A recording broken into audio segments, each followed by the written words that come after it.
प्यारे भाई और बहनों, पिछले सत्र में अयूब ने खुद का व्याख्यान करने की कोशिश की।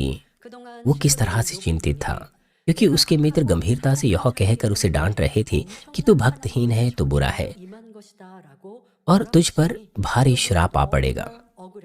इसलिए अयूब को बहुत ठेस पहुंची हुई थी।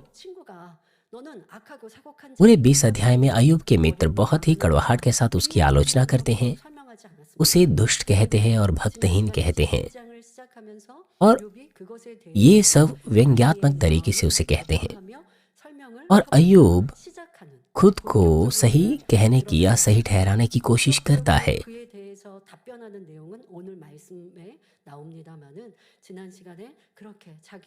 और पिछले सत्र में उसने इस बात को दर्शाया कि उसे कितनी ठेस पहुंची हुई थी। उसने यह बताने की कोशिश की कि वो दुष्ट और भक्तहीन व्यक्ति नहीं था। अयूब स्वयं को एक धर्मी व्यक्ति समझता था। उसने कोई बुराई नहीं की थी और वो सोचता था कि उसने भलाई की है, परमेश्वर का भय माना है, परंतु उसकी आलोचना एक बुरे व्यक्ति के रूप में की जा रही थी। उसे श्रापित किया जा रहा था, इसलिए वो उसे नहीं सह पाया। परंतु यदि अयूब प्रत्यक्ष रूप से कहता कि मैं धर्मी हूँ, तुम बुरे हो, तो उसके मित्र और अधिक उसका उपहास करते, क्योंकि वो जानता था। इसलिए उसने एक कदम पीछे हटकर कहा,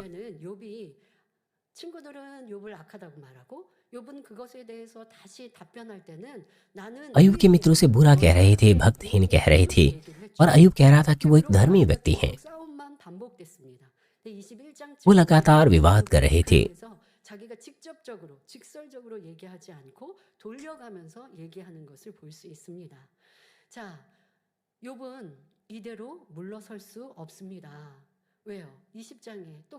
परंतु अयूब वो पीछे नहीं हटा, क्योंकि लगातार उसकी आलोचना की जा रही थी और वो खुद को समझाना चाहता था, अपने मित्रों की बातों का खंडन करना चाहता था। इसीलिए आज के पाठ में वो जो कहना चाहता था वो बातें उसने कही। मुझे आशा है कि आपको भी समय मिले कि आप परमेश्वर के गहरे प्रेम को एहसास करें जब हम अयूब की हर बात पर नजर डालते हैं। यही तरीका है उत्तर और आशीषों को प्राप्त करने का। जब हम परमेश्वर का प्रेम नहीं जानते हैं तो हम बुराई करते हैं उन लोगों के विरुद्ध जो हमारे आसपास होते हैं, और हम कुड़कुड़ाते हैं। इसलिए हम लगातार आजमाइश और क्लेशों का सामना करते हैं और हमारी समस्याएं और बीमारियों का समाधान हमें नहीं मिलता। लेकिन जब हम बुराई खोजते हैं और परमेश्वर का गहरा प्रेम महसूस करते हैं, जब हम निर्णय लेते हैं, तब वहां से परमेश्वर की आशीषें शुरू होती हैं। परंतु यदि हम केवल निर्णय लें, तो भले ही आप क्यों ना पश्चाताप करें, भले ही आप क्यों ना निर्णय लें, परंतु कुछ समय के बाद कुछ लोग तो आशीषी उत्तर प्राप्त कर लेते हैं, और उत्तर आशीष प्राप्त करने के बाद वो वापस अपनी पुरानी अवस्था में लौट जाते हैं।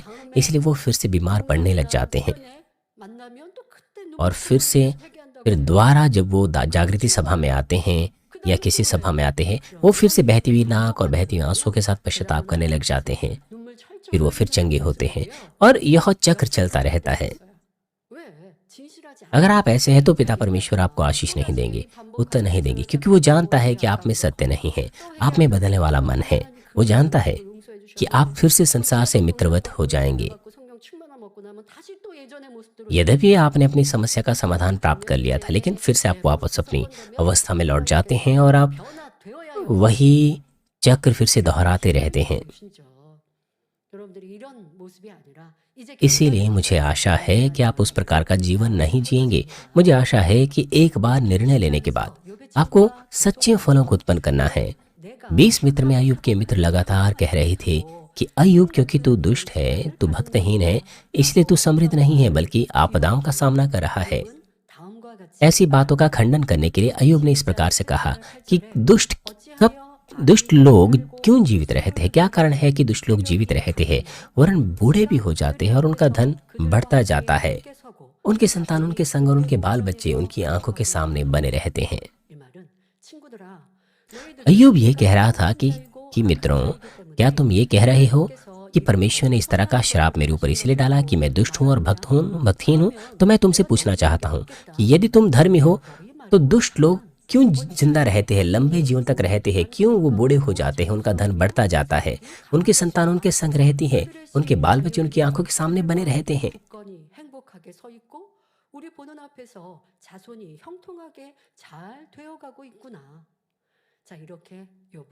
ऐसा कहने के द्वारा अय्यूब इस बात का दावा करता है कि दुष्ट ना केवल समृद्ध होता है बल्कि उनके बच्चे भी फलते फूलते हैं। प्यारे भाइयों बहनों, क्या ये बात सत्य है या नहीं? क्या आप में से कोई भी अपने विचारों में इस बात से सहमत होते हैं, भले ही इस तरह की बात आपने ना कही हो? मुझे आशा है कि आप खुद को जांचें।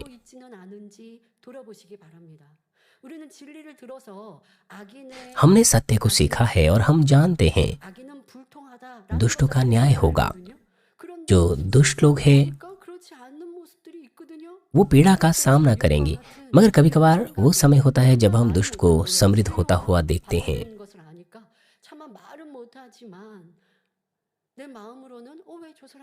इसलिए आप इस तरह की बात ना कहें जैसे कि अय्यूब ने कहा है। आपको आश्चर्य हो सकता है कि ऐसा क्यों है कि दुष्ट समृद्ध हो रहा है। क्या इस तरह का विचार कभी आपके अंदर आया है? क्यों लोगों के पास इस तरह के विचार आते हैं? क्योंकि जिन लोगों से वो बैर रखते हैं, जब उस तरह के लोग समृद्ध होते हैं, इस तरह के लोग फूलते फलते हैं,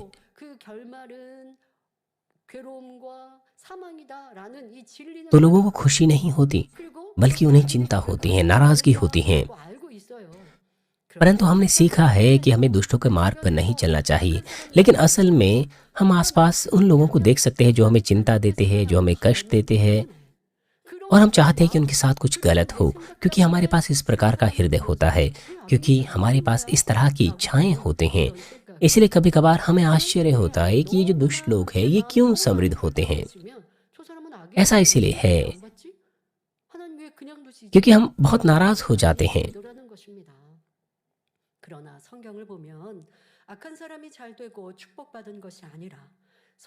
इसलिए हम इस तरह की बातें कहते हैं, लेकिन हम बाइबल से देखते हैं कि दुष्ट लोग समृद्ध नहीं होते, लेकिन जो भले और धर्मी लोग हैं वही समृद्ध होते हैं। जिस सीमा तक हम पाप और बुराई को दूर करें, उसके वचन के अनुसार हम धर्मी हो जाएं, तो हम और भी बड़ी आशीषें प्राप्त करते हैं। उदाहरण के लिए अब्राहम सभी लोगों के साथ भलाई करता था, इसलिए उसने अपने भतीजे लूत को बेहतर जगह का चुनाव करने दिया। उसने हमेशा एक भला और धर्मी जीवन जिया। जो कुछ भी परमेश्वर का वचन था उसने आमीन के साथ उसका भी पालन किया। क्योंकि उसके पास ऐसा भला और सुंदर हृदय था, इसलिए परमेश्वर ने उसे विश्वास का पूर्वज स्थापित किया और उसे अपना मित्र कहलाया। और इससे भी बढ़कर परमेश्वर ने उसे तमाम प्रकार की आशीषें दी जिसका आनंद मनुष्य इस धरती पर ले सकता था, जैसे कि संपत्ति, अच्छा स्वस्थ, बहुत सी संतान और एक लंबा जीवन इत्यादि। आप देख सकते हैं कि परमेश्वर बुराई की ओर नहीं बल्कि भलाई की ओर होता है और वो भलाई को आशीष देता है। इसलिए उसकी संतान जो परमेश्वर के विश्वासी है, यदि उन्हें यह लगता है कि दुष्ट समृद्ध होता है तो ऐसा लग रहा है कि भलाई का नुकसान हो रहा है और धोखा देने वाले समृद्ध हो रहे हैं। वो जो धोखा देते वो समृद्ध हो रहे हैं। अगर आप इस तरह से सोचते तो आपको पता होना चाहिए कि ऐसे विचार शर्मनाक है और परमेश्वर का तिरस्कार करना है। अगर हम सर्वशक्तिमान परमेश्वर पर भरोसा रखते हैं तो हम कभी भी ऐसा नहीं सोच सकते, ना बोल सकते हैं। परमेश्वर व्यवस्था विवरण 28:2 में लिखा है, फिर अपने परमेश्वर यहोवा के सुनने के कारण ये सब आशीर्वाद तुझ पर पूरे होंगे।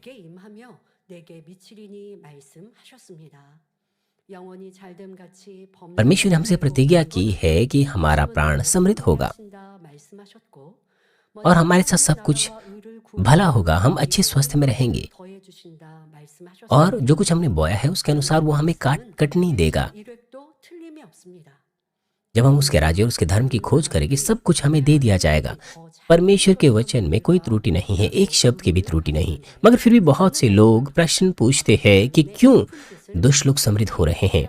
मुझे आशा है कि आज के संदेश से आपको मदद मिले कि आप जांच सके कि परमेश्वर की इच्छा क्या है। जब आप आजमाइशों से गुजरते हैं इस तरह के विचार आपके पास आ सकते हैं कि वो व्यक्ति तो दुष्ट है, वो तो मुझे कष्ट देता है, मेरा तिरस्कार करता है, वो लोगों को कष्ट देता है, लेकिन उसका न्याय क्यों नहीं हो रहा? क्यों परमेश्वर उसे वैसे ही छोड़ देता है? अगर हम ऐसा करते हैं तो हम अय्यूब के ही समान हैं। इसलिए हम इस बात को जांचना होगा कि हमारे पास इस तरह का हृदय क्यों है और यह किस तरह की बुराई है। आपको ऐसा लग सकता है कि ये तो बुराई नहीं है, परंतु आपको ऐसा नहीं सोचना है। आपको पता होना चाहिए कि इस तरह के विचार बुराई से आते हैं और आपको पता होना चाहिए कि यह बुराई किस प्रकार की है। अगर इस तरह का हृदय है आपके पास, तो मुझे आशा है कि निरंतर आप पश्चाताप करें और भलाई का हृदय पाएं जो परमेश्वर के सदृश हो। हम 20 अध्याय 9 और 10 पद में पढ़ते हैं, उनके घर में भय रहित कुशल रहता है और परमेश्वर की छड़ी उन पर नहीं पड़ती। उनका सांड गाभिन करता और चूकता नहीं, उसकी गायें ब्याती हैं और बच्चा कभी नहीं गिराती।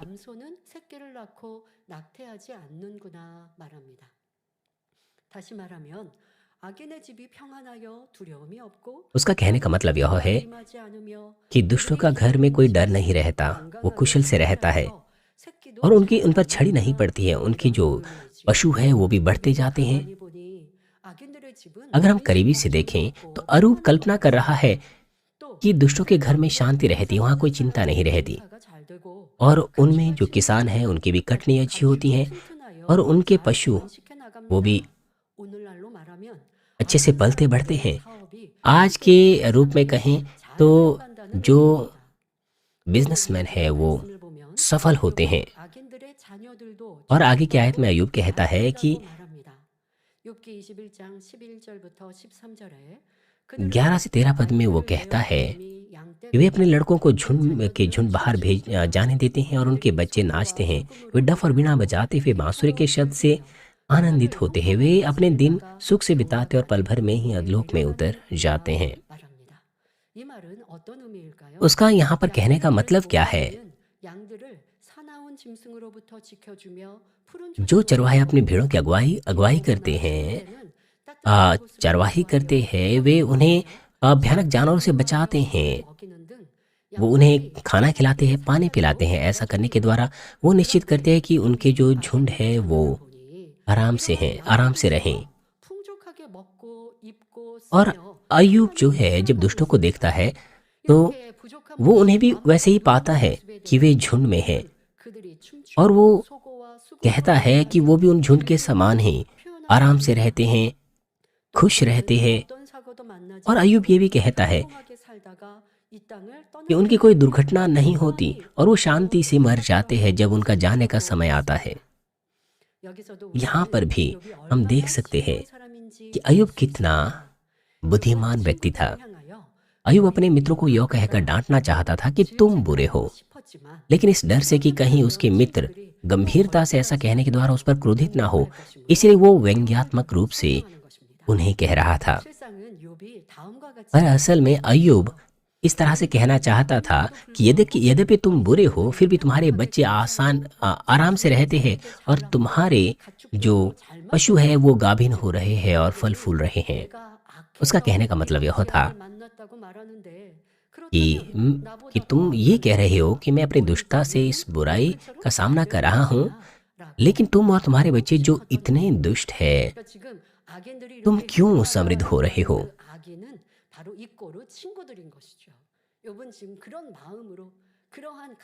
असल में वो दुष्ट लोगों की बातें कर रहा था, लेकिन असल में कहने का मतलब उसका यह था कि ये जो दुष्ट लोगों की मैं बातें कर रहा हूँ ये तुम लोग हो। 14 और 15 पद में वो कहता है, तो अभी वे ईश्वर से कहते थे कि हमसे दूर हो, तेरी गति जानने की हमको इच्छा नहीं रहती। सर्वशक्तिमान क्या है कि हम उसकी सेवा करें, और जो हम उससे विनती भी करें तो हमें क्या लाभ होगा। ऐसा कहने के द्वारा अय्यूब का कहने का मतलब था कि दुष्ट समृद्ध होता है और बहुतायत का जीवन पाता है, इसलिए वो परमेश्वर को नहीं जानना चाहते, इसलिए वो परमेश्वर की सेवा करने से इनकार करते हैं। अर्थात दुष्ट इस प्रकार से कहता है कि मैं तो शांति में हूँ, मेरे पास तो कोई कमी नहीं, मेरे पास तो कोई कमी नहीं, तो फिर मुझे परमेश्वर से क्यों कुछ मांगने की आवश्यकता है। हम अक्सर इस तरह के लोगों को अपने आसपास देखते हैं। मान लीजिए हमारा एक पड़ोसी आराम से रह रहा है, धनवान जीवन जी रहा है, उसके बच्चों को कोई समस्या नहीं। अगर आप जाकर उससे कहें कि प्रभु पर विश्वास करो तो आप आशीष पाओगे, तो वो मुश्किल से हमारी बातें मानेगा। अगर हम कहेंगे कि स्वर्ग और नर्क असल में है, तो वो हमसे कहेगा कि इसके बारे में हमें मत बताओ, हम आने वाले जीवन के बाद जान लेंगे, मरने के बाद जान लेंगे। इसलिए वो न्याय के बारे में, आने वाले जीवन के बारे में नहीं जानना चाहते। और अगर हम उसे ये कहें कि अगर आप परमेश्वर पर विश्वास करोगे तो सब कुछ आपके साथ भला हो, तो वो क्या कहेगा? वो कहेगा, कहाँ है परमेश्वर? परमेश्वर पर विश्वास के बगैर भी मैं इस संसार में सफल हूँ। इस संसार में अपने व्यापार को सफल बनाने के लिए आप लोगों को धोखा देते हैं।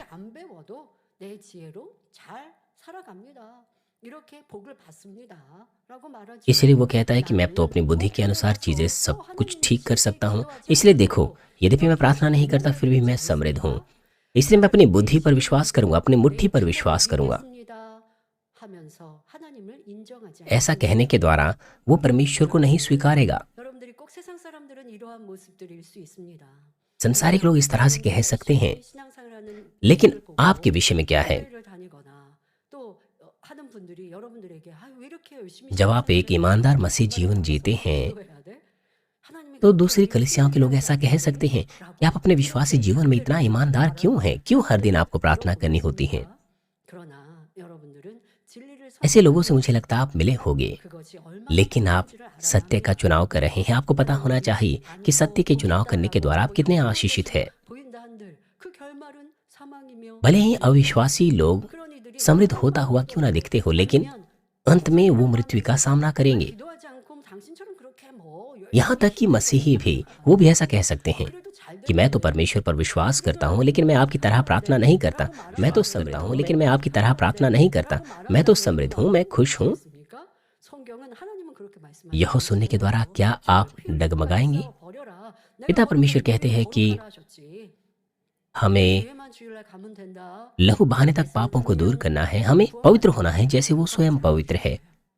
परमेश्वर कभी भी नहीं कहता कि हम क्योंकि परमेश्वर पर विश्वास करते हैं तो उद्धार प्राप्त कर लेंगे।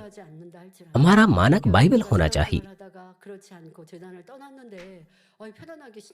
जो लोग चर्च को छोड़ के चले गए हैं, जब वो एक आरामदायक मसीह जीवन जीते हैं और जब आप उन्हें देखते हैं, तो क्या आपको ये लगता है कि वो संसार का आनंद ले रहे हैं और वो संसार के आनंद लेने की बड़ाई भी करते हैं? आप ऐसा सोच सकते हैं कि वो तो बड़ा आरामदायक मसीह जीवन जी रहे हैं। क्या ये सही है? अगर आप इस तरह से सोचते हैं, तो आपको पता होना चाहिए कि आपको दुष्टों से ईर्ष्या हो रही है।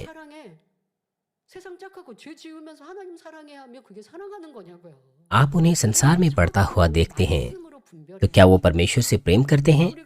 आपको परमेश्वर के वचन से चीजों की पहचान करनी है। इसलिए जो कुछ भी हम देखते हैं, हमें डगमगाना नहीं चाहिए। हमारे पास सत्य का वचन हमारे लिए एक सटीक मानक होना चाहिए। व्यंग्यात्मक रूप से कहने के बाद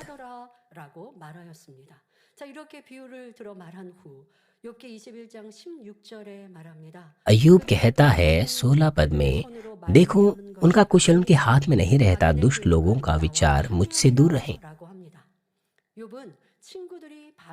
अय्यूब बहुत अच्छे से जानता था कि जो आशीष उन्होंने पाई है वो उन्होंने स्वयं से प्राप्त नहीं की है।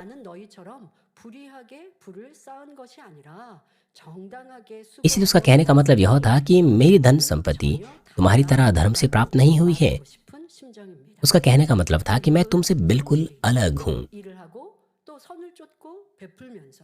अय्यूब विश्वास योग्य रहा करता था, वो दूसरों के साथ भलाई करता था और वो एक धनी व्यक्ति हुआ करता था परमेश्वर के आशीषों के द्वारा। मगर अय्यूब के मित्र अलग थे। अय्यूब ये कहना चाहता था कि तुमने तो अधर्म से धन प्राप्त किया है, लेकिन मैं तुमसे अलग हूँ।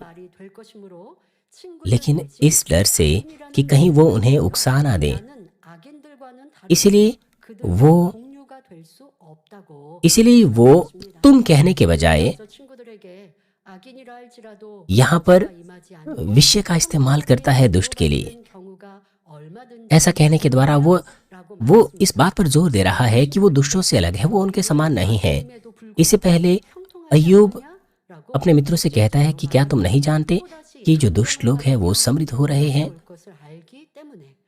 अगर वो सीधे रूप से कहता कि तुम बुरे हो, तुम दुष्ट हो, फिर भी तुम समृद्ध हो, तो ऐसा कहने के द्वारा वो और उकस जाते और उसके साथ कलेश करते। इससे भी बढ़कर अगर अय्यूब ये कहता कि मैं तो एक धर्मी व्यक्ति हूँ, तो उसके मित्र किस तरह की प्रतिक्रिया देती। इसीलिए अय्यूब अप्रत्यक्ष रूप से अपनी धार्मिकता का बयान कर रहा था कि परमेश्वर के प्रावधान से चीजें ऐसी हो सकती है, वैसी हो सकती हैं।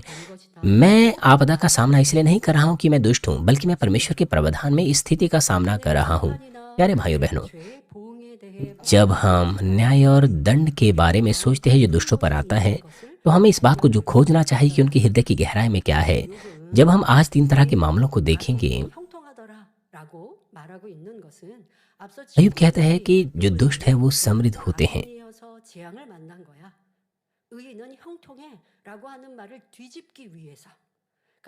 अय्यूब कहता है, अय्यूब अपने मित्रों की बातों का खंडन करने के लिए इस तरह की चीजें कहता है।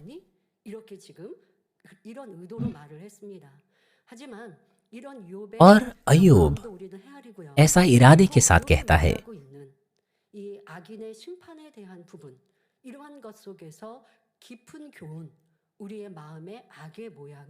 इसलिए हमें अय्यूब की बातों से सबक लेना चाहिए। हमें खुद को जांचना है और खुद को बदल देना है। जब हम 3 तरह के मामलों को आज देखेंगे, तो मुझे आशा है कि आप जांचें कि कहीं आपने तो ऐसा नहीं किया है। पहली तरह का मामला वो है जहां पर लोग असुविधा महसूस करते हैं, जब वो इस तरह से सोचते हैं कि दुष्ट व्यक्ति क्यों लंबा जीवन जीते हैं, क्यों समृद्ध होते हैं। परमेश्वर कहता है कि हमारे मन में आया हुआ यह विचार ये अपने आप में साबित करता है कि हम बुरे हैं। परमेश्वर भजन संहिता 37:1 में कहता है कि कुकर्मियों के कारण मत कुढ़, कुटिल काम करने वालों के विषय में डाहा ना कर।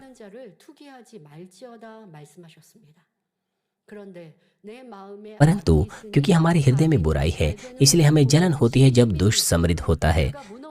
हम आशा करते हैं कि वो पीड़ा में आ जाए, वो असफल हो जाए, उनकी स्थिति खराब हो जाए, क्योंकि हम उनसे ईर्ष्या रखते हैं। हमारे पास उनके प्रति ईर्ष्या और जलन रहती हैं, इसलिए हम खुद को ढकने की कोशिश करते हैं। मेरा मतलब है,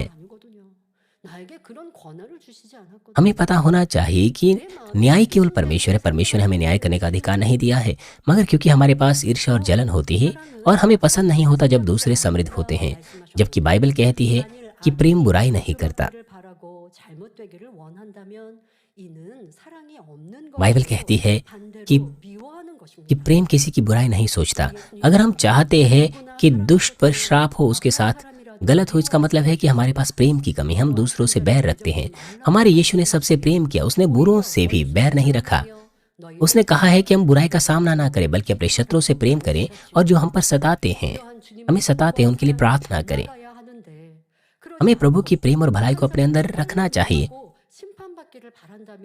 इसलिए हमें दुष्टों का नाश होने की आशा नहीं रखनी चाहिए, ना उनका न्याय करना चाहिए। हम संभवतः बेहतर स्वर्गीय राज्य स्थान में इस तरह के हृदय से कैसे जा सकते हैं अगर हमारे पास दूसरों के प्रति बुरा सोचने वाला हृदय हो।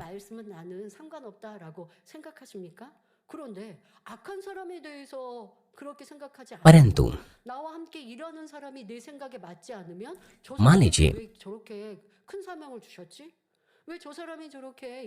आपके पास भी इस तरह के विचार हो सकते हैं अपने आसपास के लोगों के विषय में कि परमेश्वर ने उसे इस तरह का काम क्यों दिया, वो तो काम इस तरह से या उस तरह से करता है। चीजें जब आपके विचारों के साथ सहमत नहीं होती, आप इस तरह से सोच सकते हैं कि वो तो उचित रूप से काम नहीं कर रहा है। मान लीजिए आपको डांट पड़ गई और आपको ठेस पहुंची,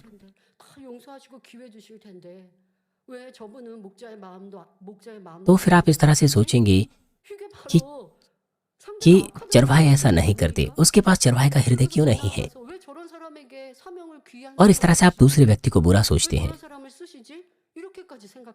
और आप सोचते हैं कि परमेश्वर ने उसे इस तरह का काम क्यों दिया, परमेश्वर इस तरह के बहुमूल्य उद्देश्य के लिए क्यों उसका इस्तेमाल कर रहे हैं। इस तरह से आपको अपने आप को जांचना है कि कहीं आप दूसरों का मूल्यांकन तो नहीं करते, कहीं आप दूसरों से ईर्ष्या और जलन तो नहीं रखते। 긍정적인 분모로 설명할 뿐이에요. 그 안에 4개 적용하셔야죠. आपको संदेश को अपने ऊपर लागू करना है। 그러니까 저 사람의 흠을 잡고 जब 저 사람은 나보다 आपको 더 लगता है कि 못하는데 कोई व्यक्ति 왜 आपको 저렇게 नज़रअंदाज कर रहा है तो आप उसके बारे में 마음을 बकवाद करते 다루는 हैं। 것 자체가 आप सोचते हैं कि वो 내가 आपसे कमतर है, 악인이라서 저렇게 तो फिर 평가받지 परमेश्वर उसे 않는 इस तरह का 아니라는데 왜 बहुमूल्य 저렇게 कार्य क्यों 평가하는 देता है? 거예요? 왜 악인이 아닌데도 भले ही 싫어하고 वो व्यक्ति 함께하지 않고 दुष्ट नहीं 필요하지 है, 않고 मगर फिर भी 마음을 क्यों 다루지 आप उसके साथ उसका मूल्यांकन करते हैं? क्यों आप उसके साथ मेल भंग करते हैं? क्यों आप उसका 악인에 न्याय 대해서 करते हैं? 평가하지 अगर आपके पास इस 말라고 तरह का हृदय है तो आप बुरे हैं। परमेश्वर हमसे कहता है कि हम 다르다 하여 내게 किसी का 불평하지 मूल्यांकन ना 말라고. करें, वो भी सिर्फ इसलिए क्योंकि 그래서 상대에 वो 대해서 आपके विचारों से सहमत नहीं है, वो भी सिर्फ इसलिए क्योंकि 잘못하면 वो 우리는 더 나쁜 आपको असुविधा देता है, 거니까. 자, इसीलिए आप उसका 그리고 न्याय करते हैं। 악인의 자녀와 후손들이 잘 और 살기를 दूसरा प्रकार वो 좋아하는 मामले है जहाँ पर लोग सोचते हैं 경우입니다. कि 여기에도 악인들은 दुष्टों के 마땅히 बच्चे कैसे 형벌을 समृद्ध हो 받아야 रहे हैं। 없는가 하는 마음이 담겨 있는 것이죠.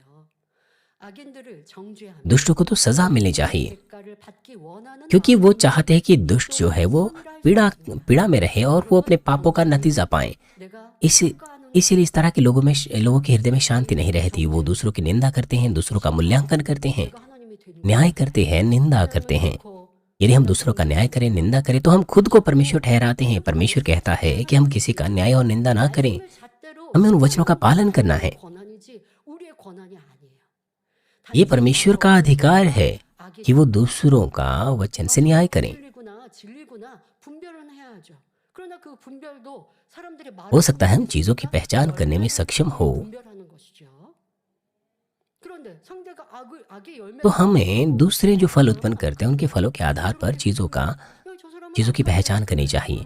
हमें ये नहीं कहना चाहिए कि वो तो बुरा है मगर वो क्यों समृद्ध हो रहा है, कि वो चर्च से कार्यों को प्राप्त कर रहा है। 저 사람은 망할 거야. 내가 망할 거야. 땅땅땅. 이미 심판한 거 아닙니까? 아유, 내가 आप 심판하지 않고 저는 그런 교만하면 아닌데요. 아니요. इस तरह से कह करके उनका न्याय कर रहे हैं। आप इस तरह से दूसरों का न्याय कर रहे हैं। 교만함이 얼마나 큰 악인가라는 것을 हमें पता होना चाहिए 당연히 कि 악에 대해서 우리는 분별해야 하고 दूसरों का न्याय करना, निंदा करना कितनी बड़ी बुराई है। 진리인가 हाँ, 아닌가 हालांकि हमें चीजों की पहचान करनी चाहिए कि क्या सही है, क्या गलत है। 들을 수도 없는 것이고 हमें 분별할 수 있는 능은 분명히 있어. बुरी बातों पर ध्यान नहीं देना चाहिए। हमें चीज़ों की पहचान करने में सक्षम होना चाहिए। इस तरह से हम भलाई और सत्य का अनुसरण कर सकते हैं और परमेश्वर का चुनाव कर सकते हैं। 신앙생활을 하면서 इसलिए इस धरती पर जुताई के दौरान 그런데 정확한 हमारे 열매로 पास 분별을 वो 하는데 그것은 악이에요. सक्षमता होनी चाहिए। 악을 행하는 사람이라 한들 우리는 정죄 परंतु यद्यपि दूसरा व्यक्ति बुराई करता भी है, हमें उसकी निंदा करने की आवश्यकता नहीं है। ऐसा करने का अधिकार हमारे पास नहीं है। तीसरे प्रकार का वो मामला होता है जहाँ पर लोग यह सोचते हैं 내 마음이 씁쓸하구나. कि जब मैं उन लोगों को जो दुष्ट है समृद्ध होता हुआ देखते हैं, जिनके ऊपर परमेश्वर का श्राप नहीं आता, तो यह सोचकर मुझे बड़ी पीड़ा होती है। कहने का मतलब यह है कि दुष्ट लोग समृद्ध होते हैं यद्यपि वो धोखाधड़ी करते हैं 정도를 쫓다 보니 오히려 और उन्हें यह लगता है कि वो खुद सही मार्ग पर चल रहे हैं, वचन के अनुसार चल रहे हैं, फिर भी उनका 하나님의 नुकसान हो रहा है। 말씀대로 살기 위해 इस तरह से आप दुखी हो सकते हैं। 축복이 와야 하는데 왜 악한 इस तरह के लोगों को आश्चर्य होता है कि अगर परमेश्वर जीवित है तो जो वचन के अनुसार चल रहा है, परमेश्वर को उसे आशीष देनी चाहिए, लेकिन दुष्ट व्यक्ति क्यों समृद्ध होता है? ऐसा सोचने के द्वारा वो नाराज होते हैं, वो परमेश्वर के विरुद्ध तक नाराजगी रखने लग जाते हैं। 마음이 있다면 यदि हम इस तरह का हृदय रखें तो हमें पता होना चाहिए कि हमारे पास भी उनके समान ही बुराई है। परमेश्वर इस बात को जांचना चाहता है 라고 판단하기 전에 내 안에 कि हमारे पास बुराई तो नहीं है, इससे पहले कि हम दूसरों को बुरा कहें। प्यारे भाइयों बहनों, आपको क्या महसूस होता है जब आप दूसरों को समृद्ध होता हुआ देखते हैं? 여기에도 하나님의 섭리와 뜻이 있을 것인데 악인이 잘 된다고 미워하고 싫어하는 इस तरह के मामलों में भी परमेश्वर की इच्छा और प्रावधान हो सकता है। इसलिए हमें दुष्टों की 대해서는 समृद्धता में या 말씀드리겠습니다. उनकी संपन्नता में हमें क्यों ईर्ष्या बैर रखना है, क्यों हमें उसे असुविधा होनी चाहिए, इसके बारे में मैं आपको बाद में बताऊंगी। 이 जब हम इस तरह से दुष्टों के बारे में सोचते हैं तो हमारे पास भी बुराई है। इस तरह की बुराई को जब हम दूर करेंगे अपने हृदय से, तो परमेश्वर का आत्मिक प्रेम हमारे ऊपर आएगा। 악을 해본 적이 있습니다. 예전에 मेरे पास भी इस तरह का विचार आया था 작은 마음이었을 때 누가 나에게 비방을 하고 나쁜 말을 जब मैं एक संकीर्ण 들어오게 मानसिकता वाली व्यक्ति थी। 들을 때 जब मैं लोगों को मेरे बारे में बकवाद करते हुए सुनती थी, जब मैं उस तरह की बातें अपने विरुद्ध सुनती थी, हालांकि मैं उनसे बैर नहीं रखती थी, लेकिन कभी कभार मैं दबाव में आ जाती थी, मैं निराश हो जाती थी।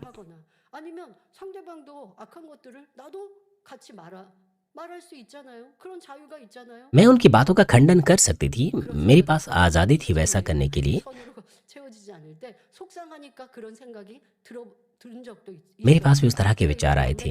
मेरे पास 내 마음이 वो भलाई तब नहीं थी, तब मेरे पास उस तरह के विचार थे। 이런 लेकिन जब मैं 마음을 आजमाइशों से गुजरी, 그랬던 마음을 벗어버리고 그런 마음에서 그러면 제가 입술을 तो मैंने अपने हृदय को 나를 जांचा। 변명하고 मेरे हृदय में शांति नहीं 그렇게 थी। 흠을 잡은 게 아니라 그런 마음이 생각이 순간 들었던 예전의 모습 속에서 거기서 입을 연 게 तब मैंने 아니라 उस तरह की बुराई को अपने हृदय से दूर 내가 किया 같이 말하면 똑같은 और मेरे 상황이 हृदय में 생기지 शांति 않을까? आई। 그럼 하나님의 선은 그게 아니지 하고 순간에 परमेश्वर की भलाई, 를 회개하고 아버지 이런 생각을 가진 것도 용서해 주세요. 이렇게 속상했던 마음도 너무나 답답하니까 나도 말할 수 बीते 있을까? समय में मैंने पश्चाताप किया। 라고 생각했던 것 용서해 주세요. 라고 इस तरह के विचारों के लिए भी मैंने 이런 पश्चाताप 마음을 किया 악하다고 और 생각해요. 이런 생각이 들 때 मैंने 가슴에 प्रार्थना की, मैंने इस तरह के विचारों को बुरे विचारों के रूप में माना। मैंने निरंतर पश्चाताप किया, कड़वाहट के साथ पश्चाताप किया, क्योंकि मैंने इस तरह के प्रयास किए 이제는 그런 속상한 마음이 들지 않는 और इस तरह के प्रयासों के बाद जब मैं फिर दूसरों से मेरे बारे में बुराई सुनती भी थी या बकवाद सुनती भी थी, तो मुझे नाराजगी नहीं होती थी। मेरे अंदर शांति थी, फिर मेरे अंदर आनंद था। 험담했을 텐데 얼마나 그 마음이 힘들까? 시기줄 और मुझे 얼마나 힘들겠어요. दुख भी होता था कि जो लोग मेरे बारे में बकवाद कर रहे हैं वो कष्ट में पड़ जाएंगे। इस तरह से मुझे उनके ऊपर दया आती थी, 영적인 사랑이 채워지고 इस तरह से दया मेरे अंदर आती थी, इसलिए मेरे अंदर शांति थी। इसका मतलब है कि जब आपके अंदर पर्याप्त आत्मिक प्रेम होता है, आप अपने हृदय को विशाल कर सकते हैं। फिर आपके ऊपर पिता परमेश्वर की शांति आती है, वो शांति, वो आनंद से आप भर जाते हैं और अधिक परमेश्वर का सामर्थ्य आपके ऊपर आता है। इसलिए परमेश्वर चाहता है कि हम इस तरह के बनेंगे, इसलिए हम आजमाइशों से गुजरते हैं। कभी कभार हम परीक्षाओं का सामना करते हैं, लेकिन हमें केवल शांत उस वक्त नहीं रहना चाहिए, बल्कि हमें जांचना चाहिए कि हमारे पास किस प्रकार का हृदय है। 그러고 있는가? 아니면 저 사람하고 लेकिन अगर हम ये कहने लग जाएं कि वो तो बुरा है, इसलिए हम उसकी निंदा कर रहे हैं, 하지? 그런데 가서 풀 수도 없어요. 그러면 도리어 그 사람을 긍휼히 여기고 또 무엇보다 내 마음을 ऐसा नहीं होना चाहिए। हमें दूसरों पर दया करनी चाहिए, 불편한가? हमें खुद को जांचना चाहिए। हमें जांचना है कि कहीं हम नाराज तो नहीं हुए, 그런 마음이 없이 कहीं हमने ठेस तो महसूस नहीं की। 어떤 상황에도 얼굴에 희열이 넘칠 것이고 그러면 아버지가 얼마나 기쁘시겠어요. 얼마나 사랑스러우시겠어요. 그런 자녀에게 응답하시고 축복하시고 치료해 주시는 것이죠. 그런데 पिता परमेश्वर ऐसी ही संतान से प्रसन्न होते हैं, वो उन्हें आशीष और उत्तर देंगे। लेकिन अगर आप निराश हो जाएं, नाराज हो जाएं, क्रोधित होएं और वापस लड़ने लग जाएं, 이런 미움이 있으니 그런 미움의 악으로 인하여서 기도에도 응답받지 못. अगर हमारे पास इस तरह का बैर है तो हम उत्तर प्राप्त नहीं कर सकते, चाहे हम प्रार्थना ही क्यों ना करें। अगर हमारे पास बैर है, हमें जांचना है, हमें जांचना है और उसे निकाल फेंकना है। जब हम आत्मिक प्रेम पा लेते हैं, तब हम नहीं चाहते कि दूसरों के साथ बुरा हो, बल्कि हम खुद को उनके स्थान पर रखने की कोशिश करते हैं, उन्हें समझते हैं और दया से उनके लिए प्रार्थना करते हैं। हमारा यीशु और उनके चेलों ने और विश्वास के पूर्वजों ने भी वही मार्ग लिया। जब परमेश्वर इस्राएलियों को नाश करना चाहता था जिन्होंने पाप किया, तो मूसा ने उनके उद्धार के लिए प्रार्थना की, भले ही उसका नाम जीवन की पुस्तक से क्यों ना काटा जाता। 자, 백성들은 어떠했나요? 모세 선지자에게 많이 대항했어요. 돌을 들어서 치려고도 하는 이러한 모습들. लोग मूसा के विरुद्ध थे, वो पथराव तक करना चाहते थे, वो उसके विरुद्ध कुड़कुड़ा रहे थे, शिकायत कर रहे थे। 힘들다고 해놓고 모세의 믿음으로 쉽게 평안하게 출애굽해놓고도 또 पहले तो उन्होंने मूसा से कहा कि वो उसे मिस्र से बाहर निकालें, लेकिन जब उन्होंने मुश्किल वास्तविकता का सामना किया तो वो मूसा से कुड़कुड़ाने लग गए कि तू हमें क्यों मिस्र से बाहर निकाल लाया है, क्यों उस देश में तो हमें पीड़ित कर रहा है। वो मूसा के विरुद्ध कुड़कुड़ा रहे थे। ऐसा होने पर भी मूसा ने अपने जीवन को जोखिम में डाला, उनके लिए मध्यस्थता करते हुए। 여러분도 새 예루살렘 가시겠다고. इसी तरह से हम नए यरूशलेम जा सकते हैं। 우리도 이런 마음, आप भी अंगीकार करते हैं कि आप नए यरूशलेम जाना चाहते हैं, है कि नहीं? 이런 모습이 되기 위해 아버지는 तो फिर हमें भी प्रयास करने चाहिए 발견하고 कि हमारे पास वो हृदय हो। इसीलिए पिता परमेश्वर हमारी कमी घटियों को हमारे सामने रखते हैं। 나의 형제 곧 골육의 친척을 위하여 내 자신이 रोमियो 9:3 में प्रेरित पौलुस भी अंगीकार करता है, क्योंकि मैं यहाँ तक चाहता था कि अपने भाइयों के लिए जो शरीर के भावों से मेरे कुटुंबी है आप ही मसीह से शापित हो जाता। अगर हम डेकन स्टीफनस की बात करें, यद्यपि पथराव करके उसे मारा डाला जा रहा था, फिर भी एक भी कुड़कुड़ाहट का शब्द उसने नहीं कहा, बल्कि वो घुटने टेकर ऊंची आवाज में प्रार्थना करने लगा कि प्रभु यह पाप उन पर ना पड़े। हमें भी ऐसे ही सिद्ध प्रेम को पाने की लालसा रखनी चाहिए। जब हम इस तरह से करते हैं तो परमेश्वर हमारी अगुवाई नए यरूशलेम की ओर करेगा जो उसने तैयार किया है, और हम भी उमड़ती हुई आशीषें इस धरती पर भी पा सकते हैं। अय्यूब आगे कहता है 17 पद में, कितनी बार दुष्टों का दीपक बुझ जाता है और उन पर विपत्तियां पड़ती हैं, और ईश्वर क्रोध करके उन्हें उनके बांट में शोक देता है, और वे वायु से उड़ाए हुए भूसे और बवंडर से उड़ाई हुई भूसी की नाई होते हैं। 16 आयत तक अय्यूब दुष्टों की समृद्धता के बारे में बातें कर रहा था, लेकिन अब इन आयतों में वो कहता है कि उनका दीपक बुझ जाता है, जो कि एक विपरीत नतीजा है।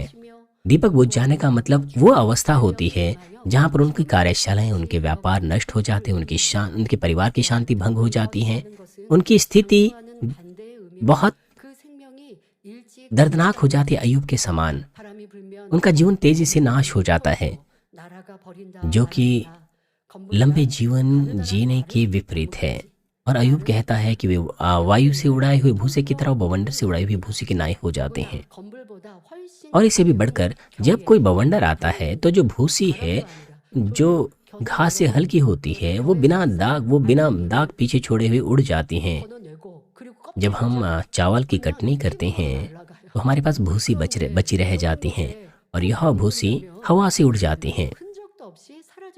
मान लीजिए कोई तूफान आता है, तो जो तूफान, जो बवंडर है, वो उस भूसी को उड़ाता है और पीछे कोई दाग भी नहीं रहता। जो वायु है वो पीड़ा को दर्शाती, जो बवंडर है वो उससे भी बड़ा श्राप है। और अय्यूब कहता है कि परमेश्वर दुष्टों को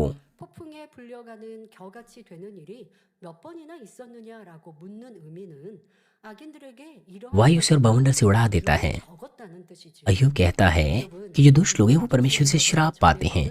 अपने पूर्वजों से अय्यूब पहले से सुन चुका था कि परमेश्वर ने किस तरह से दुष्ट लोगों से निपटारा किया। व्यंग्यात्मक रूप से अय्यूब बताता है कि परमेश्वर दुष्टों के साथ किस तरह से धीरज धर रहा है। वो कह रहा है कि अय्यूब कह रहा है कि मित्रों, जहां तक मुझे पता है कुछ ऐसे मामले हैं जहां पर दुष्ट परमेश्वर का क्रोध पाते हैं और नाश हो जाते हैं। मैंने कुछ ऐसे मामले सुने हैं, लेकिन परमेश्वर क्योंकि धीरजवंत है, इसलिए जो दुष्ट लोग हैं वो लंबा जीवन जीते हैं, समृद्ध होते हैं, उनके बाल बच्चे भी फलते हैं। प्यारे भाई बहनों, अय्यूब जिस तरह से कह रहा है, फिर क्यों ऐसा है कि लगता है कि जो दुष्ट लोग हैं वो समृद्ध हो रहे हैं। दूसरा पत्रस 3 अध्याय 8 पद में और 9 पद में हम देखते हैं, हे प्रियो, यह बात तुमसे छिपी न रहे कि प्रभु के यहाँ एक दिन 1000 वर्ष के बराबर है और 1000 वर्ष एक दिन के बराबर है। प्रभु अपनी प्रतिज्ञा के विषय में देर नहीं करता, जैसी देर कितने लोग समझते हैं, पर तुम्हारे विषय में धीरज धरता है और नहीं चाहता कि कोई नाश हो, वरन यह कि सबको मन फिराव का अवसर मिले। इन आयतों से हमें उत्तर मिलता है, परमेश्वर धीरज धरता है, यहाँ तक कि दुष्टों के विषय में भी धीरज धरता है। उसकी वजह यह है कि उसकी धीरज धरने की वजह यह है क्योंकि वो नहीं चाहता कि कोई भी नाश हो, बल्कि सभी उद्धार पाएं। यहाँ पर हमें परमेश्वर के महान प्रेम और उसके प्रावधान को पहचानना चाहिए।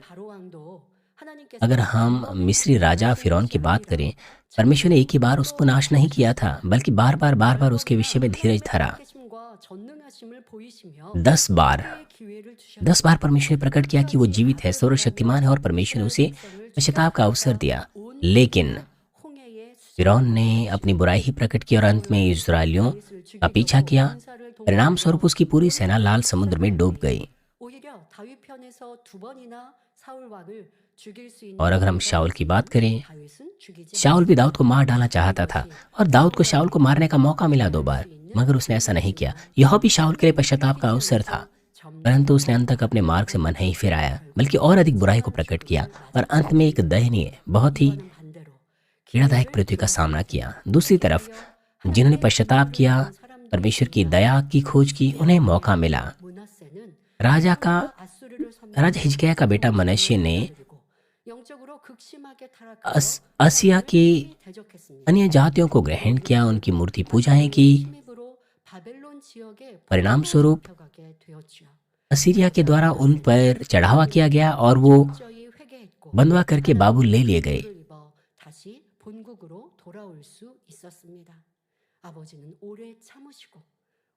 मगर परमेश्वर के अनुग्रह से वो वापस अपने देश आ पाए। परमेश्वर धीरजवंत है, वो लोगों के लिए लंबे समय तक धीरज धरता है। परमेश्वर तुरंत ही श्राप और आशीषें नहीं देता, बल्कि वो बार बार धीरज धरता है। इसलिए कुछ लोग तो पश्चाताप करते हैं, मगर कुछ ऐसे हैं जो अंत तक पश्चाताप नहीं करते और अंत में उनका नाश हो जाता है और मृत्यु का सामना करते हैं। मगर फिर भी परमेश्वर चाहता है कि वो पश्चाताप करें, इसलिए वो सभी लोगों के साथ धीरज धरता है। और साथ ही निनवे के लोग भी, जब उनकी बुराई के चलते न्याय होने वाला था, तो परमेश्वर ने योना भविष्यद्वक्ता को कहा कि वो उनके ऊपर आने वाले न्याय का प्रचार करें, और इस तरह से उन्हें पश्चाताप का अवसर वो देना चाहता था। योना के द्वारा चेतावनी पाकर निनवे के लोगों ने पश्चाताप किया, मन फिराया, और इस तरह से परमेश्वर का न्याय उनके ऊपर से टल गया। लेकिन यहाँ पर योना ने क्या प्रतिक्रिया दी? वो परमेश्वर के प्रेम को नहीं समझ पाया। वो चाहता था कि निनवे का नाश हो, उनका न्याय और नाश हो। इसलिए जब परमेश्वर ने उसे मिशन दिया कि वो परमेश्वर के न्याय का उन पर प्रचार करें, लेकिन ये बातें, जब परमेश्वर ने कहा कि वो निनवे जाएं और न्याय का प्रचार करें, ये बातें उसके विचारों से सहमत नहीं थी, क्योंकि वो चाहता था कि परमेश्वर का न्याय उन पर हो, बल्कि वो नहीं चाहता था कि परमेश्वर उन्हें क्षमा करे, बल्कि चाहता था कि परमेश्वर का न्याय उन पर हो। योना 4 अध्याय में हम देखते हैं कि 잘못되기를 바라는 마음, 이런 마음을 요나서를 보면 알 수 있는데요. 요나가 하나님께 대하여 하나님이 이러실 줄 알았다고. 내가 니느웨 백성들에게 하나님의 심판을 योना परमेश्वर के विरुद्ध कुड़कुड़ाता है। वो कह रहा था कि मैं जानता हूँ कि तो उनके ऊपर तो उनका नाश नहीं करेगा अगर मैं वहां न्याय का प्रचार करूं, इसलिए मैं वहां न्याय का प्रचार नहीं करूंगा। वो इस तरह से परमेश्वर के विरुद्ध कुड़कुड़ा रहा था, मगर फिर भी परमेश्वर योना को जागृति देना चाहता था।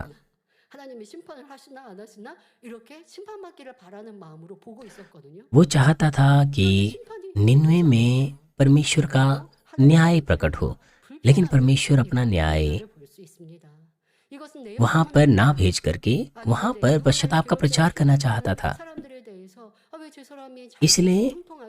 इसलिए योना परमेश्वर के न्याय का प्रचार वहां नहीं करना चाहता था। हमें भी अपने हृदय को जांचना चाहिए कि हम भी ये चाहते हैं कि दुष्ट लोगों के साथ बुरा हो।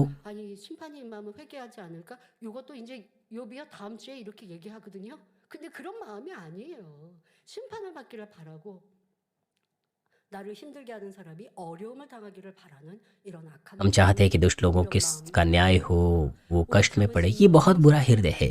योना के पास इसी प्रकार का हृदय था, लेकिन उसके हृदय और परमेश्वर के हृदय में बहुत बड़ा अंतर था। आपको पता होना चाहिए कि कहीं आपके पास योना का हृदय है या फिर आपके पास परमेश्वर का हृदय है। मुझे आशा है कि आप इस संदेश से जागृति पाएं और अच्छे से समर रिट्रीट के लिए तैयारी करें।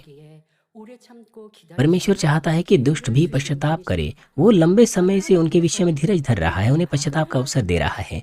मान लीजिए परमेश्वर तुरंत ही उन्हें सजा दे जब भी वो बुराई करते हैं, तो इस धरती पर कौन बच रह पाएगा? बाइबल कहती है कि कोई भी धर्मी नहीं, एक भी नहीं। लेकिन अगर परमेश्वर मनुष्य की बुराई और पाप के विषय में धीरज ना धरे और उनके पापों के अनुसार उन्हें दंड दे, तो अब तक कौन बचा रह पाता? हम सबों को भी नहीं भूलना चाहिए कि हम बचाए गए हैं और उसकी संतान बन पाए हैं। यह परमेश्वर का प्रेम और उसकी दया ही है। इसीलिए अगर हमने कभी सोचा हो कि क्यों परमेश्वर दुष्टों को श्रापित नहीं करता, तो आपको पता होना चाहिए कि अपने आप में यह बुरा पाप, यह विचार होना अपने आप में एक बुराई है और हमें उसे दूर करना है।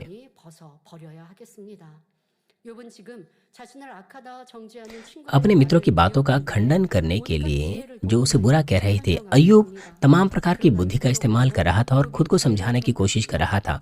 शारीरिक रूप से अय्यूब बुद्धिमान लग रहा था, मगर आत्मिक रूप से वो बुद्धिमान नहीं था। परमेश्वर मत्ती 7:6 में कहता है,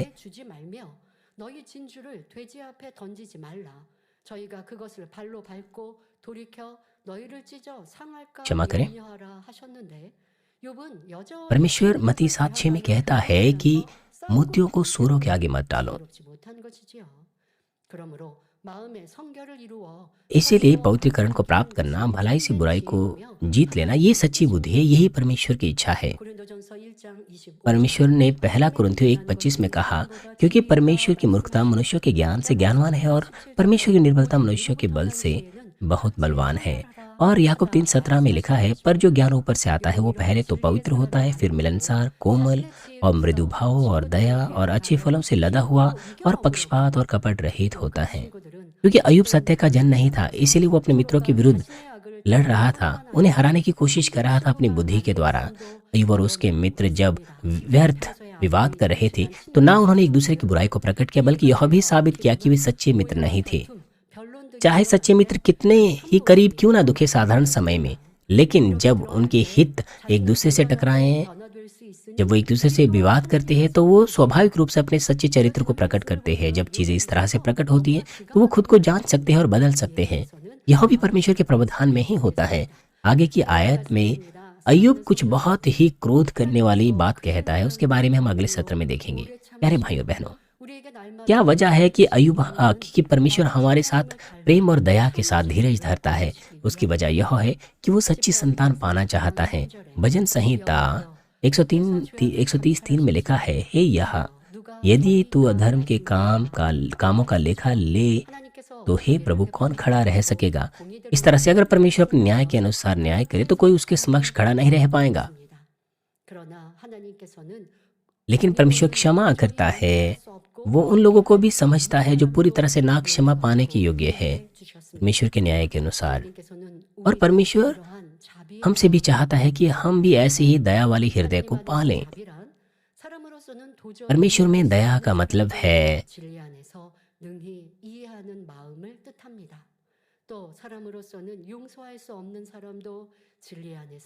कि ना क्षमा करने वाले व्यक्ति को भी सत्य में क्षमा कर देना।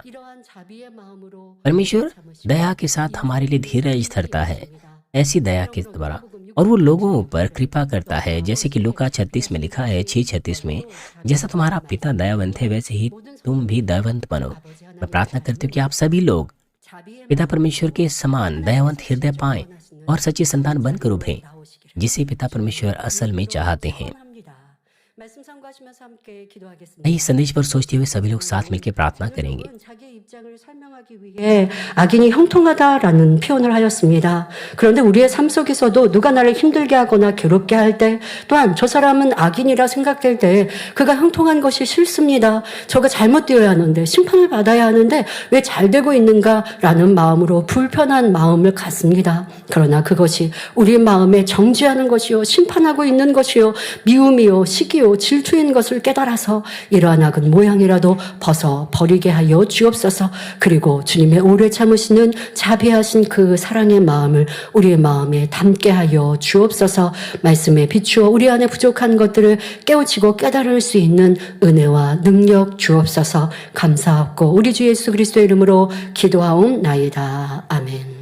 당 회장님의 환자를 위한 기도를 받겠습니다. 아픈 곳이나 연약한 곳 위에 손을 얹고 기도받으시고 아프지 않은 분들은 가슴에 बीमारों के लिए सीने पास की प्रार्थना ग्रहण की जाएगी। अगर आप बीमार हैं, अपना हाथ अपने बीमार अंगों पर रखें। अगर आप बीमार नहीं, अपना हाथ अपनी छाती पर रखें। अपने हृदय की इच्छाओं के लिए प्रार्थना। हालेलुया। सर्वशक्तिमान हमारे प्रेमी पिता परमेश्वर, कृपया अपना हाथ तमाम विश्वासियों पर रखें जो इस वक्त इस प्रार्थना को ग्रहण कर रहे हैं। समय और दूरी को मिटाते हुए अपना कार्य उन लोगों पर प्रकट कीजिए जो जीसीएम के द्वारा, इंटरनेट के द्वारा, शाखा और संघीय कलीसियाओं में और परमेश्वर की संतान संसार भर में ग्रहण कर रहे हैं। हृदय से विश्वास करने के योग्य उन्हें विश्वास दीजिए। नकारात्मक विचार और शक दूर कीजिए। तमाम क्लेश और आजमाइशें उनसे दूर कीजिए। सिर से लेकर पैर तक सभी अंदरूनी अंग, कोशिकाएं, उत्तक और तंत्रिकाएं और जो भी बीमार अंग है उन्हें पवित्र आत्मा की आग के द्वारा झुलसा दीजिए और मूल ज्योति के द्वारा। यीशु मसीह के नाम से मैं आज्ञा देता हूँ, शत्रु, दुष्ट और शैतान, सभी बीमारियां, रोगाणु, विषाणु और निर्बलताएं दूर हो, ज्योति आ जाए। पिता परमेश्वर, कृपया उनके तमाम असाध्य और अंतकारी रोग पवित्र आत्मा की आग के द्वारा झुलसा दीजिए। तमाम प्रकार की महामारियां, मलेरिया सहित दूर कीजिए। सभी संक्रामक रोग जैसे कि जुकाम और बुखार उनसे दूर हो, उन्हें सुरक्षा दीजिए। सभी प्रकार के रोगाणु और विषाणुओं से, तमाम पेट, फेफड़े, जिगर, छाती, यूट्रिन और आंतों के कैंसर से उन्हें चंगा कीजिए। एड्स, लुकेमिया, दिमागी रक्तघात, उच्च रक्तचाप, धीमा रक्तचाप, मधुमेह, थायराइड की समस्याएं, हृदय, फेफड़े और स्त्री रोग और तमाम सूजन और जलन दूर हो और साफ हो जाएं। पोलियो, लकवा, गठिया और हर्निएटेड डिस्क से उन्हें चंगा कीजिए। पेट दर्द, सिर दर्द, मानसिक दर्द और सभी दूसरे दर्द गायब हो जाएं। मिर्गी, स्वलीनता, उदासी, तंत्रिका रोग और दूसरी मानसिक बीमारियां उनसे दूर हो। सभी प्रकार के लकवे खुल जाएं। उठें, चलें और कूदें। आंखें सामान्य देखने लगें, कान सामान्य सुनने लगें, अंधे देखने लगे, बहरे सुनने लगे और गूंगे बोलने लग जाएं। उन्हें तमाम प्रकार के दुर्घटना के दुष्प्रभाव से चंगा कीजिए। उनकी टूटी हड्डियां जोड़ दीजिए। उन्हें जलन से ठीक कीजिए। जलन और दहन संवेदना उनसे दूर हो। पिता, कोई दाग वहां न रह जाए। सभी प्रकार की नशे की लत से, जहर पदार्थ और उनके इस्तेमाल से साफ हो जाओ। मृतक कोशिकाओं, तंत्रिकाओं को फिर से जला दीजिए। मृतकों को जला दीजिए। उन्हें गर्भधारण की आशीष दीजिए। आप गर्भधारण की आशीष प्राप्त करने पाएं। यीशु मसीह के नाम से मैं आज्ञा देता हूँ, शत्रु, दुष्ट और शैतान, हवाओं के सामर्थ्य के शासक, स्वर्गीय स्थानों की बुराई की सेनाएं और उनके दास दूर हो। पूरी, अशुद्ध, झूठी, धोखे की और अलग करने वाली आत्माएं और अंधकार के तमाम बल दूर हो। दुष्टता के तमाम बंधन खुल जाएं। अंधकार दूर हो, ज्योति आ जाए। पिता परमेश्वर, उन्हें ताकत दीजिए कि वे प्रार्थनाओं में पुकारें। पापों को दूर करने की उन्हें सामर्थ्य दीजिए और वो पवित्र होने पाए। जब उनका प्राण समृद्ध होता है, सब बातों में वे भले चंगे रहें और उनके परिवारों में भी सुसमाचार का प्रचार किया जाए। उन्हें तमाम दुर्घटना और विपत्तियों से पूरे सप्ताह भर सुरक्षा दीजिए और आशीष दीजिए कि एक समृद्ध जीवन बिना समस्या के वे जी सकें। पवित्र आत्मा के अग्नि में बाड़े में स्वर्गीय सेना, स्वर्गदूतों और अपनी धधकती आंखों के द्वारा अपने सभी बच्चों को, उनके घर, कार्यशालाओं और व्यापारों को सुरक्षा दीजिए। विद्यार्थियों को बुद्धि और समझ दीजिए। जोश और जुनून, मेहनत से पढ़ाई करने के लिए उन्हें दीजिए। कृपया उनका हृदय और मन संसारिक चीजों से बचाएं और वो परमेश्वर को और भी अधिक जुनून के साथ प्रेम करने पाएं। चाहे आपके बच्चे खाएं, पिएं या जो कुछ भी करें, इन सब में वो अपना जीवन पिता परमेश्वर आपको महिमा देते हुए जीने पाएं।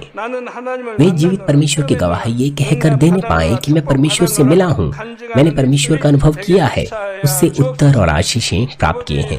पिता परमेश्वर, आपका धन्यवाद। सारी महिमा केवल आपको मिले। हमारे प्रभु यीशु मसीह के नाम से मैं प्रार्थना करता हूँ, आमीन।